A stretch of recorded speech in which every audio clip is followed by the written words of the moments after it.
adalah tindakan yang dilakukan pada saat indikasinya retensio plasenta itu terjadi. Ciri-cirinya apa? Tanda gejala setelah diberikan suntik oksitosin kedua.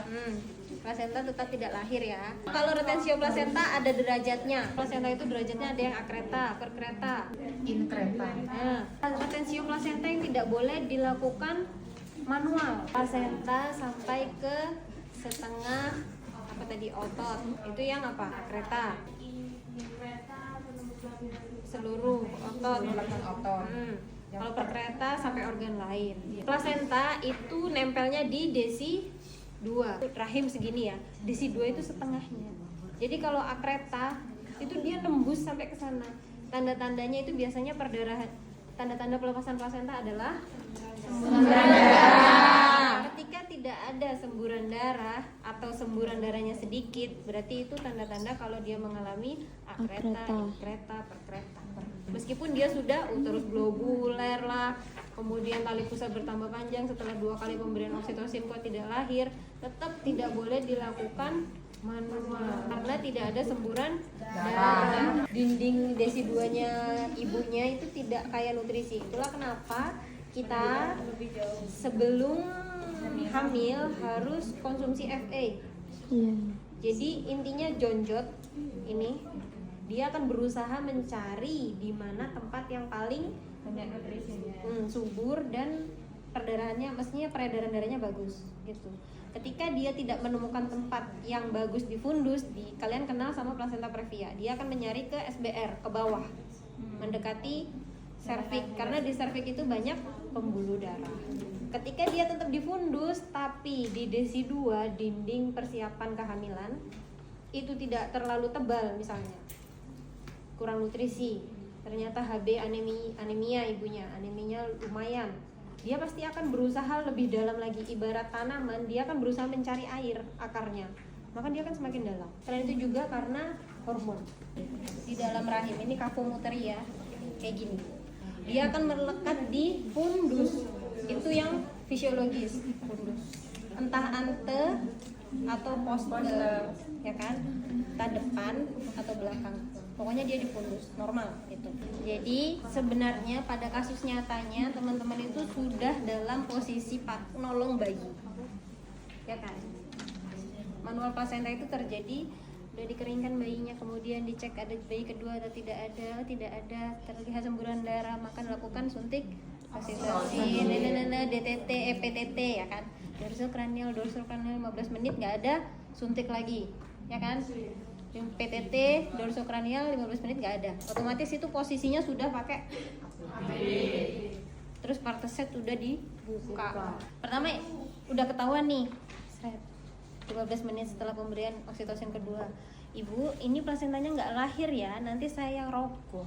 Ibu bersedia nggak? Bapak ini ibunya nanti ini ya, ari-arinya nggak lahir, jadi harus dibantu dengan dirogoh. Tangan saya nanti masuk untuk membantu melahirkan ari-arinya.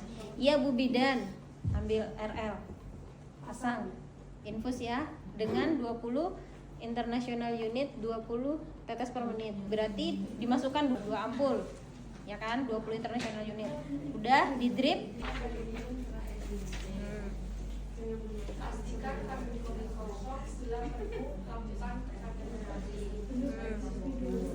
Bidan sekarang udah pakai underpad ya, biar kelihatan soalnya. Pokoknya kita ganti underpadnya ya. Terus ini dicopot 5 sampai 10. Secara obstetrik itu tangan kirinya megang klep, susuri lewat bawah, susuri sampai serviks, ketemu pembukaan serviks, pegangnya PTT. Jadi ini pakai handspoon ya. Yang kiri pindah ke atas suprapubis sampai di serviks, yang kiri itu langsung di atas pubis, suprapubis. Itu propernya tadi tetap diregangin sama asisten ya. Ya, pembukaan serviks. Pada saat kan dari di bawah ketemu yang kiri ke fundus, ya kan? Nah, terus ini masuk menyusuri mengikuti tali pusat. Jadi jangan dilepas tali pusatnya. Terus diikuti karena dia kan ditegangkan, kerasa pasti. Sampai ketemu dengan implantasi plasenta. Begini baru memberi salam. seperti memberi salam. Memberi salam dulu, entah plasentanya di atas atau di bawah, beri salam. Baru cari bila plantasi ada di atas, jadi memberi salam, terus tangannya digeser ke pinggir, cari yang terkelupas. Memberi salam. Udah dicari pinggirannya, terus dimasukkan jarinya, digeser, disisir. Sisirnya gini, kanan kiri maju, ya gini. Kalau atas tangannya posisinya gini, kalau bawah kan dari gini ya, memberikan salam.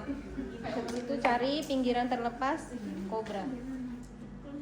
Prinsipnya punggung harus nempel dinding rahim. Kalau di bawah masukkan gini, terus dia akan gitu. Ya, tadi dia di atas gini, kalau di bawah dia gini. Dikumpulin di bawah telapak tangan, disisihkan.